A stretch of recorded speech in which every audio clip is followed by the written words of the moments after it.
주님이 가이사랴 빌립보에서 제자들에게 물으셨습니다. 사람들이 인자를 누구라고 하느냐 그랬더니 세례 요한이라고 합니다. 엘리야라고 합니다. 예레미야라고 합니다. 선지자 중에 한 사람이라고 합니다.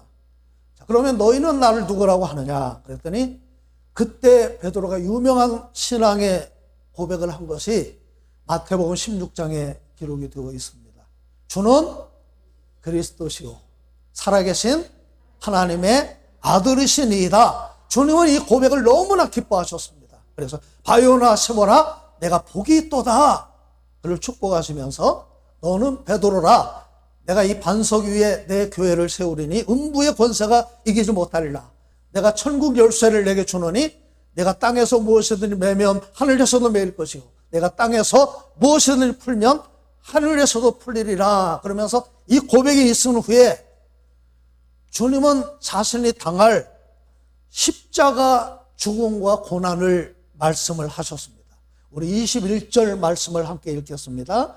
이때로부터 예수 그리스도께서 자기가 예루살렘에 올라가 장로들과 대제사장들과 서기관들에게 많은 고난을 받고 죽임을 당하고 제3일에 살아나야 할 것을 제자들에게 비로소 나타내시니 하나님이신 그분이 사람의 몸을 입고 이 땅에 오신 이유는 바로 십자가를 지시기 위해서 주님이 이 땅에 오셨습니다.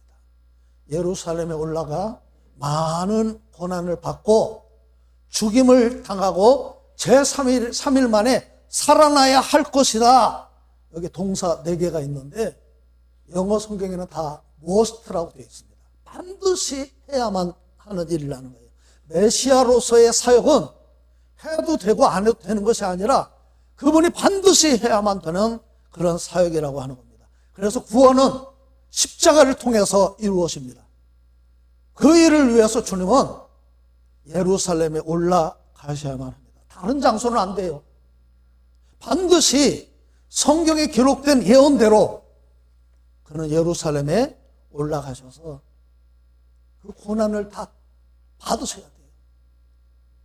십자가에 죽으셔야만 합니다. 그리고 부활을 통해서 그 일은 완성이 되는데 여러분 그렇기 때문에 십자가 없는 구원이 없어요. 십자가 외에는 구원의 길이 없습니다. 자, 그런데 22절을 보면 주님이 그 십자가 고난을 말씀하시니까 베드로가 깜짝 놀라서 뜻밖의 말을 하고 있습니다. 우리 22절 같이 읽겠습니다. 베드로가 예수를 붙들고 항변하여 이르되 주여 그리 마옵소서 이 일이 결코 죽게 미치지 아니하리이다. 베드로를 보세요.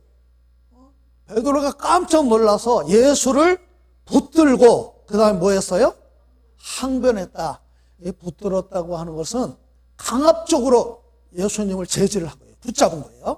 그 다음에 항변했다고 하는 것은 비난하고 꾸짖었다고 하는 그런 뜻이 있어요. 어느 성경에 보면요. 절대 주님 이런 일이 있을 수가 없습니다. 말도 안 됩니다. 흥분을 해서 적극적으로 주님이 하시는 일을 제지를 한 겁니다. 자, 그런데 23절 보세요. 시작. 예수께서 돌이키시며 베드로에게 이르시되 사탄아 내 뒤로 물러가라. 너는 나를 넘어지게 하는 자로다. 네가 하나님의 일은 생각하지 아니하고 도리어 사람의 일을 생각하는도다 하시고 주님은 베드로에게 뭐라고 말씀하셨어요? 사탄아 물러가라. 베드로가 그렇게 책망을 받았던 이유도 성경에 나와 있죠. 왜 그랬어요? 하나님의 일은 생각하지 아니하고 사람의 생각, 인간적인 생각으로 나를 제지하고 있다. 주님은 그렇게 말씀하고 있는 거예요. 그런데 그 배후에 누가 있어요? 사단이 있다는 거예요. 사단은 예수님을 직접 시험하기도 하십니다. 돌이 떡이 되게 하라. 성전 꼭대기에서 뛰어내려라. 천하만국을 내가 다 너에게 주겠다. 근데 주님은 그 세 가지 시험을 당할 때에 뭐로 물리치셨어요? 하나님 말씀으로. 믿음의 방패뿐만 아니라 말씀의 검이 있어야 돼요. 자, 그 사단은 예수님을 넘어뜨리려고 직접 예수님을 시험하기도 하지만 어때요? 예수님과 가장 가까운 사람들을 통해서 십자가 사역을 방해를 한 겁니다. 여러분 보세요. 예수님을 시험한 그 사단이 우리를 시험하지 않겠어요? 예수님을 넘어뜨리려고 하는 그 사단이 우리는 넘어뜨리려고 하지 않겠어요? 우리가 그래서 말씀의 검으로 무장하는 것이 참 중요합니다. 여러분 말씀을 가까이 하시고 말씀으로 붙잡으세요. 이 사단이나 귀신은요, 말씀이 아니면 무서워하잖아요. 하나님 말씀으로 물리치고, 그 다음에 이 사단은 또 명령해야 돼요. 예수는 명령하시잖아요. 사단아, 내 뒤로 물러가라. 우리가 주님을 따르기 위해서 그러면 어떻게 해야 될까요? 24절에 말씀이 나와 있습니다. 시작. 이에 예수께서 제자들에게 이르시되 누구든지 나를 따라오려거든 자기를 부인하고 자기 십자가를 지고 나를 따를 것이니라. 이 쫓을 것이니라, 따를 것이니라. 아콜루데오라고 하는 말은 따르다, 뒤따라가다, 함께 가다, 같은 길을 가다, 그런 뜻이 있어요. 예수님이 가신 똑같은 길을 가라. 나를 따를 것이니라. 나와 똑같은 길을 가라는 거예요. 여러분 보세요. 예수님이 이 말씀을 누구에게 하셨어요? 24절에 보니까 제자들에게 말씀하셨어요. 그런데 그 자리에 있는 제자들에게 너희가 나를 따라오려거든 그렇게 말씀하지 않으셨어요. 누구든지 나를 따라오려거든. 여러분, 누구든지에 우리도 포함이 되어 있는 거예요. 여러분이 누구든지에 포함이 되어 있습니까? 누구든지 나를 따라오려거든, 나를 쫓으려면, 이 말을 정확하게 번역을 한다면, 누구든지 나를 따라오기를 소원하면, 나를 따라오기를 간절히 원하면, 다시 말해서 그리스도를 따라가는 것은 나 개인의 개인적인 의지와 결단이 필요하다는 거예요. 구원받은 사람이 주님을 따라가는 것은 내 개인의 의지와 결단이 있어야 돼요. 예수님을 구주로 고백해도 따라갈 수도 있고 따라가지 않을 수도 있습니다. 이것은 강제적인 것이 아닙니다. 선택입니다. 해도 되고 안 해도 됩니다. 주님의 말씀대로 주님을 따라가는 사람은 제자가 되는 것이고 따라가지 않는 사람은 제자가 안 되는 겁니다. 나를 쫓을 것이니라, 이 말이 현재 진행 명령형으로 되어 있습니다. 나를 쫓을 것이니라, 이게 명령이에요. 근데 현재 진행으로 되어 있어요. 지금 쫓으라는 거예요. 지금 내가 있는 자리에서 미루지 말라는 거예요. 지금 당장 쫓아가고 계속해서 쫓아가라는 거예요. 참, 저는 찬송가 323장을 전에는 많이 불렀는데 요즘에 부른지 안 지가 참 오래됐습니다. 푸른 바다 나선 몸 어디든지 가오리다. 괴로우나 즐거우나 주만 따라 가오리니 어느 누가 막으리까. 죽음인들 막으리까. 어느 누가 막으리까. 죽음인들 막으리까. 오늘 저와 여러분들이 살아 계시는 이유가 있어요. 저는 여러분 한 사람 한 사람이 이 교회에 계시는 이유가 있다고 그렇게 믿습니다. 우리가 구원받기 위해서 대가를 지불한 것은 아무것도 없습니다. 누가 대가를 지불하셨어요? 예, 주님이 모든 대가를 지불하셨어요. 주님이 십자가 위에서 테텔로스테이, 내가 다 이루었다, 내가 지불을 끝냈다, 그 말입니다. 그러므로 예수를 주로 시인하기만 하면 구원은 공짜로 받습니다. 근데 구원은 공짜로 받지만 주님을 따라가는 삶에는 대가를 지불해야 돼요. 저는 이 말씀을 통해서 중요한 사실을 깨닫습니다. 베드로의 신앙 고백, 주는 그리스도시요 살아계신 하나님의 아들이십니다. 예수를 그리스도로 고백하면 구원받습니다. 주님이 나를 위해 십자가에 죽으셨기 때문에 우리는 십자가의 예수를 고백해야 돼요. 그러면 구원받아요. 자, 고백하는 십자가, 그거 말고 은혜를 받아 은혜로 구원받은 성도는 마땅히 내가 감당해야 될 십자가가 있다는 거예요. 고백하는 십자가, 내가 져야 하는 십자가가 또 있어요. 내가 져야 하는 십자가를 우리는 사명이라고 말을 합니다. 우리가 은혜로 구원받고 구원받은 사람은 십자가를 지는 삶을 살기를 주님은 원하십니다.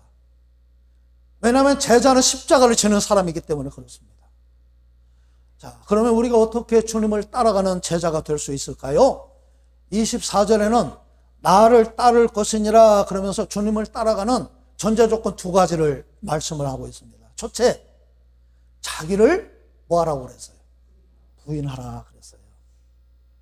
나를 높이고 나를 나타내는 그런 시대에 우리가 살고 있는데 내가 죽어야 된다는 거예요. 예수를 주로 고백하는 사람은 내가 내 삶의 주인이 아니에요. 여러분의 주인이 누구입니까? 예수 그리스도라고 고백할 수 있기를 바랍니다. 자기를 부인해야 주님을 따를 수가 있어요. 주님이 겟세마네 동산에서 땀방울이 핏방울이 되도록 기도하시면서 내 뜻대로 마옵시고 아버지의 뜻대로 하옵소서. 아버지의 뜻대로 되기를 원하나이다. 기꺼이 고백하고 십자가를 지셨습니다. 우리가 주님의 뒤를 따라가는 것은 하나님이 주신 은혜에 대한 분명한 깨달음이 있어야 돼요.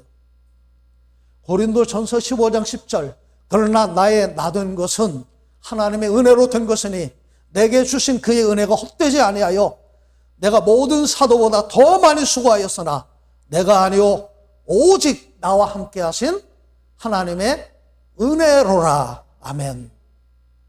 은혜를 아는 사람은 내가 주인이 아니라 나를 위해서 십자가에 죽으신 그분이 내 삶의 주인이라고 우리는 고백하는 거예요.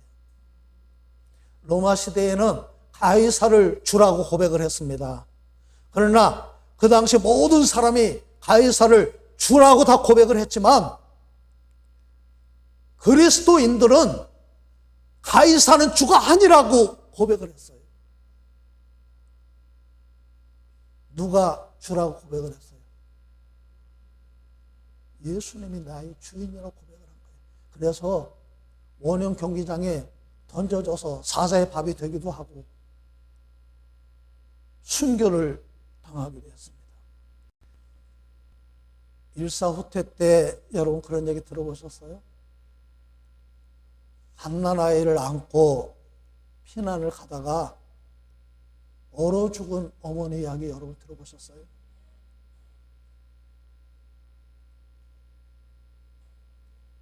추운 겨울에 피덩이 아이를 등에 업고 피난을 가다가 날은 너무 춥고 먹을 건 없고 이리저리 추위를 피해서 다리 밑으로 내려가서 아무리 몸부림쳐도 그 살을 내는 추위를 피할 수가 없어요. 이 어머니가 자기가 입던 옷을 벗어서 아이를 감쌌다는 거죠. 속옷을 벗어서 아이를 감싸고 곁옷을 벗어서 아이를 감싸고 그 다음에 그 아이를 끌어안고 있다가 어머니는 얼어 죽었어요. 때마침 피난을 가던 선교사가 집차를 타고 가다가 그 다리 밑에서 우는 아이 울음소리를 듣고 그 아이를 구해서 어머니 묘지를 조그맣게 만들어 놓고 그리고 그 아이를 양자로 키웠습니다. 그 아이가 성인이 돼가는데 아버지한테 묻는 거예요. 아버지, 내 엄마는, 내 부모는 어디 있어요? 내가 언젠가 네가 그 말을 할 줄 알았다. 한번 가보자. 그리고 그 아이를 태우고 그 자리에 갔다는 거예요. 그 말을 듣고는 그 아이가 그 자리에 주저앉아서 자기 옷을 벗어가지고 그 어머니 무덤을 덮으면서 얼마나 추웠어. 엄마 그동안 얼마나 추웠어. 그러면서 무덤을 덮었다는 겁니다. 내가 죽고 아이를 살린 거 그게 바로 여러분 뭐예요? 십자가 사랑인 줄로 믿습니다. 주님이 나를 위해서 나를 살리려고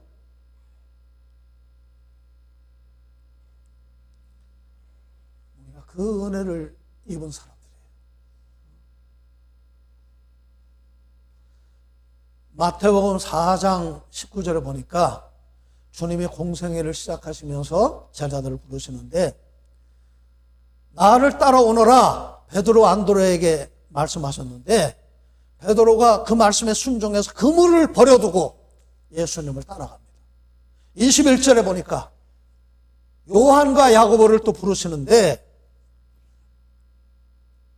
요한과 야고보는 배와 부친을 버려두고 예수를 따라갔어요. 이게 중요한 겁니다. 그물도 버리고 내게 있는 걸 포기해야 주님을 따를 수 있어요. 로마서 14장에 있는 말씀이에요. 우리 중에 누구든지 자기를 위하여 사는 자가 없고 자기를 위하여 죽는 자도 없도다. 우리가 살아도 주를 위하여 살고 죽어도 주를 위하여 죽나니 그러므로 사나 죽으나 우리가 주의 것이로다. 똑같은 고백을 갈라디아서 2장 20절에서 하고 있죠. 내가 그리스도와 함께 십자가에 못 박혔나니 그런즉 이제는 내가 산 것이 아니오 내 안에 누가 사는 거예요? 예, 내가 예수와 함께 살겠습니다. 예수로 더불어 살겠습니다. 그게 믿음으로 사는 거예요. 두 번째, 자기 십자가를 지라 그랬어요. 어떤 분은 시어머니가 얼마나 잔소리를 하고 못되게 구는지 저 시어머니가 내 십자가다 그렇게 얘기하는 분도 있어요. 어떤 분은 그냥 그 찬바람만 불면 다리가 쑤시고 아프니까 이게 바로 내 십자가다. 어떤 분은 자식이 하도 속일 썩이니까 저놈의 자식이 내 십자가다. 내 남편이 내 십자가다. 그렇게 말을 하기도 합니다. 그런데 분명히 말씀드리는 것은 인생을 사는 동안에 겪는 힘들고 어려운 일 그게 십자가 아니에요. 주님이 말씀하시는 십자가는 주님을 따르기 위해서 감당하는 겁니다. 주님을 따르기 위해서 지는 거예요. 본래 십자가는 죄인들이 자기 죄 때문에 지는 겁니다. 우리 죄는 누가 담당하셨어요? 예수님이 이미 담당하셨어요. 그래서 내 죄 때문에 내가 십자가를 질 필요가 없어요. 자기 십자가는 주님께서 우리 각 사람에게 맡겨주신 사명입니다. 우리가 사명을 십자가라고 하는 이유는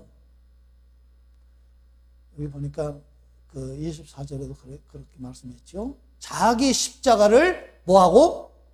지고라고 하는, 감당하고 그 말이에요. 그 십자가를 감당하고 따르라는 거예요. 무거운 짐을 내가 지고 갈 때 그게 고난이고 힘들지요. 전승에 따르면 베드로가 로마에서 빠져나올 때 로마를 향해 올라가시는 주님을 만났습니다. 큐오바디스 도미네, 주여 어디 가시나이까? 나는 내가 버리고 간 그 십자가를 지기 위해서 로마로 간다. 주님, 제가 잘못했습니다. 제가 그 십자가를 지겠습니다. 십자가 거꾸로 순교를 당했다는 겁니다. 바울이 이방인의 사도로 사명을 받았습니다. 그 사명을 감당하는 동안에 그 고초는 말로 다할 수가 없었습니다. 그러나 묵묵히 십자가의 길을 걸어갔습니다. 그는 십자가 앞에서 두려워했어요. 십자가 앞에서 떨었습니다. 내가 너희 가운데 거할 때에 약하고 두려워하며 심히 떨었노라. 무서워서 떤 게 아니에요. 십자가 앞에서 떠는 거예요. 그리스도와 그의 십자가에 못 박히신 것 외에는 아무것도 알지 아니하기로 작정하였음이라. 고린도전서 2장에 나옵니다. 십자가만을 자랑하겠다고 선언을 했습니다. 내게는 우리 주 예수 그리스도의 십자가 외에는 결코 자랑할 것이 없다. 갈라디아서 6장 14절. 여러분, 우리가 져야 될 십자가를 주님은 자기 십자가라고 말씀하셨어요.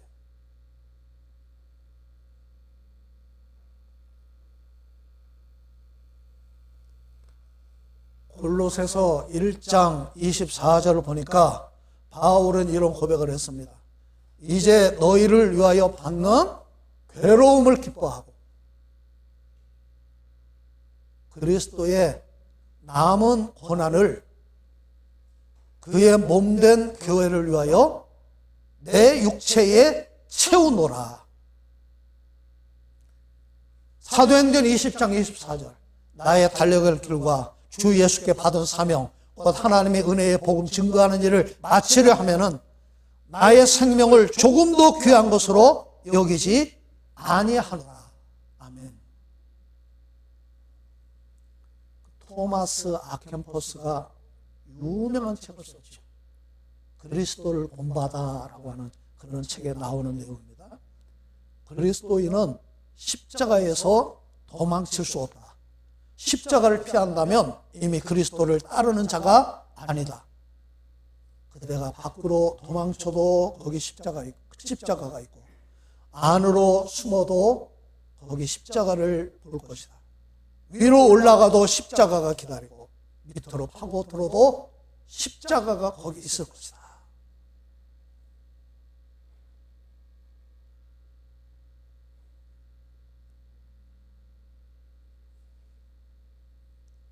사랑하는 성도 여러분,